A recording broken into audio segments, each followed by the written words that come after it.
here we are in game number 5. I was totally going to sing, but I don't want to scare everyone away because the series we have been watching has been phenomenal.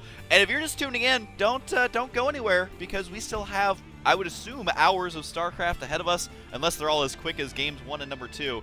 But in game number 5, our players down in the bottom left side going to be our blue Dignitas.Bischu. And up in the top right side, it is going to be TeamLiquid's TaeJa.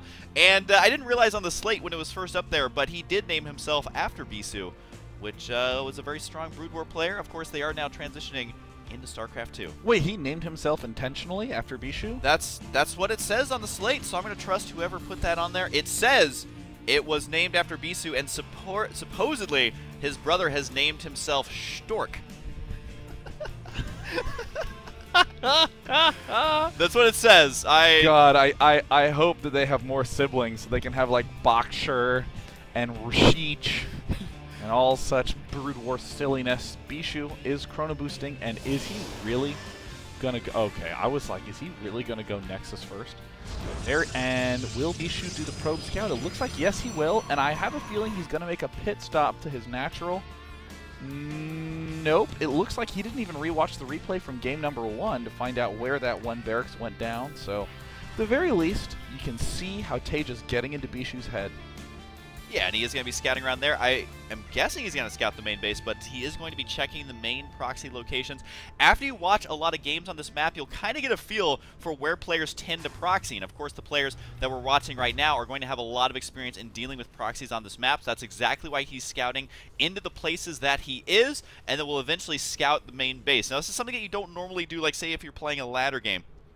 You don't necessarily have to scout like this. You just want to know, are they proxying me as quickly as possible by going to their main base. But when you're going against a player like TaeJa, who has proxied you, I think, every game but 1, so 3 out of 4 times, then of course you are going to be scouting around that map. He does get up here. The probe inside the main base immediately gets locked in. I feel like this should be like a horror short film of the probe that's like stuck in the Terran player's base trying to murder everyone, but he only does 5 damage at a time, so you have to stab those SCVs many, many times. And I don't know. I would watch that short film. Oh, God, I so would. It's exactly like when the person steps into the circus and a metal door just shuts behind them, except instead of a metal door, it's a supply depot lifts up behind them.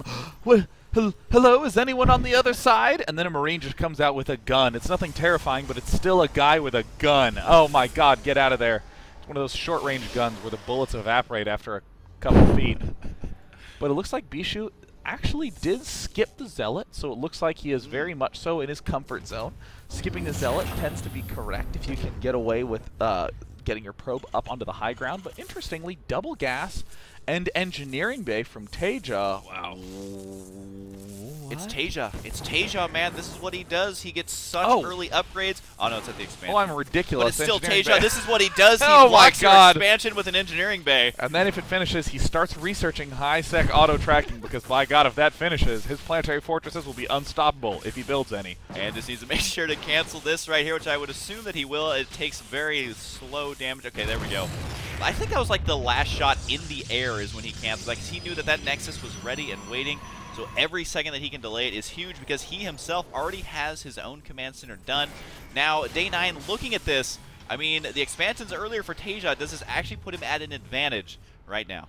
I would anticipate that what we'll see out of Bischu, yep, there it is, the Robo going down. Look how early that Robo is at 5 minutes. He's going to have slightly delayed 2 follow-up gateways that won't really be used very much, and we're finally going to get to see the defensive play from Bischu, and I honestly think that Bischu is in fine shape right now. TaeJa, though, he does like this really fast Banshee. My Whoa! The Stalker runs into some bullets. I just want to say, Day9, that was actually, I was going to make fun of these Marines for trying to load up in a barracks, being confused that's not a bunker, but he actually did that intentionally, I feel like, because he had the Marines aligned at the very top of the ramp, and that's how he was almost able to kill that Stalker.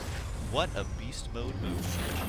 Now this is an interesting play that we're seeing out of our little buddy Protoss, or excuse me, buddy Terran.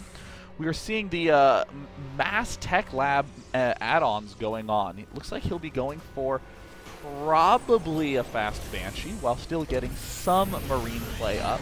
And then he can actually follow this up by a reasonably fastly timed double medevac play. What we're seeing out of Bischu is the standard play that he loves oh so much, the earliest of early possible robo bays.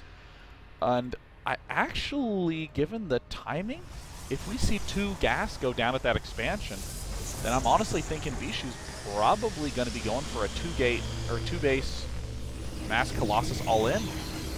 Yeah, I have seen this. I mean, this is a build that has been used for a long time, but also recently we've seen Protoss players try to engage the Terran in the mid-game using those Colossus. And what do we have the follow-up here for TaeJa? He does have the medevac on the way. Nothing on that tech lab right now, but we do see the stim pack being researched before any other upgrade. As we were mentioning before, no Marauder slow in a lot of Terran builds these days. No combat shields first. Yeah. It's going to be straight stim pack here.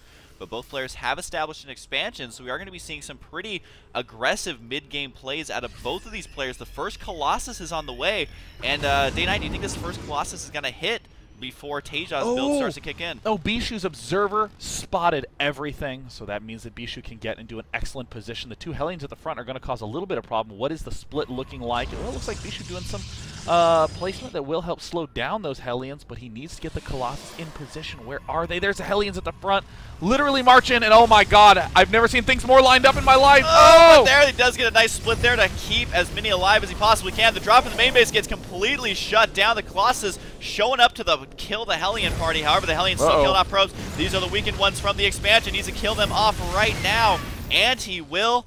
Day9, do you think he did enough damage with this? Well, if we go ahead and look at the number of units killed, it was only 8 workers. That's still pretty reasonable given the amount of damage that I guess I'd say TaeJa has done to himself. If you look back in TaeJa's base, he's only just now finishing up barracks number 3, and he might actually begin tank production. We see the Vikings going down right now. Nope, he's going to be doing a little bit of swapping around action. So if you're in Bischu's shoes, you can pretty much be assured that if you do a 2-base all-in play, you are not going to be up against a lot of Marines. You only need 4 or 5 clean swipes from all your Colossus, and then let your Stalkers clean up everything else. Now he's going to have to watch out for the double upgrades out of TaeJa, something that he is definitely known for, getting those exceptionally early here.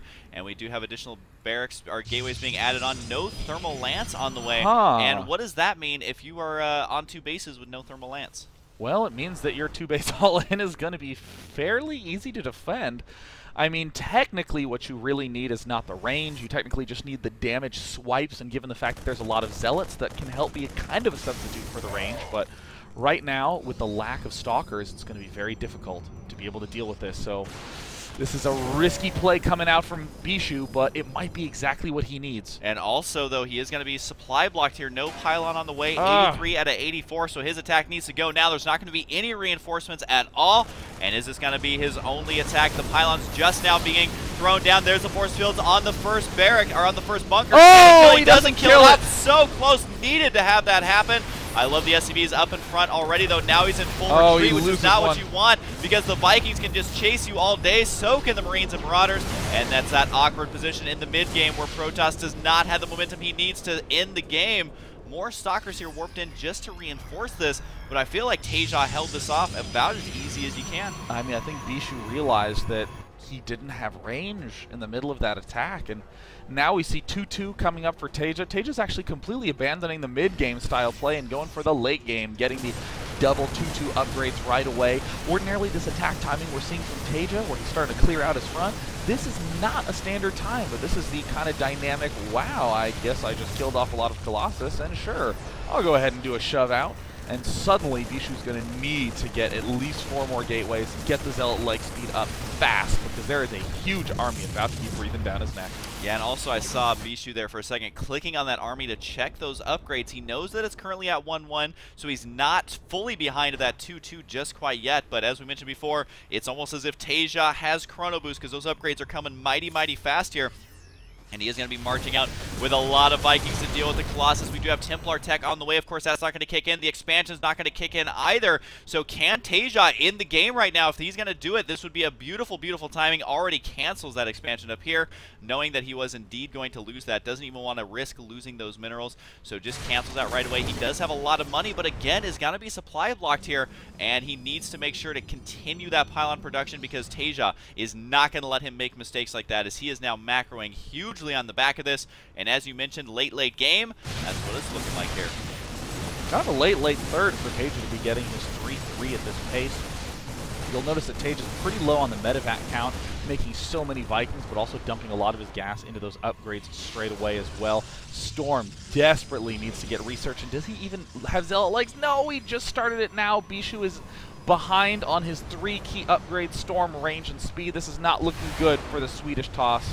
He doesn't actually have anything right now to hold off, especially with no blink. Can't deal with the Vikings, although the Vikings do overextend themselves trying to take down the Colossus, but they do get the Colossus, and with no AoE damage, these Marines are going to be almost unstoppable. Feedback's going down on the medevacs. That's all these High Templar can do right now because they don't have any Psy Storm here, and it does look like this army is just going to march right in here as Bischu does not have anything left. GG. And GG! Very, very quick ending here.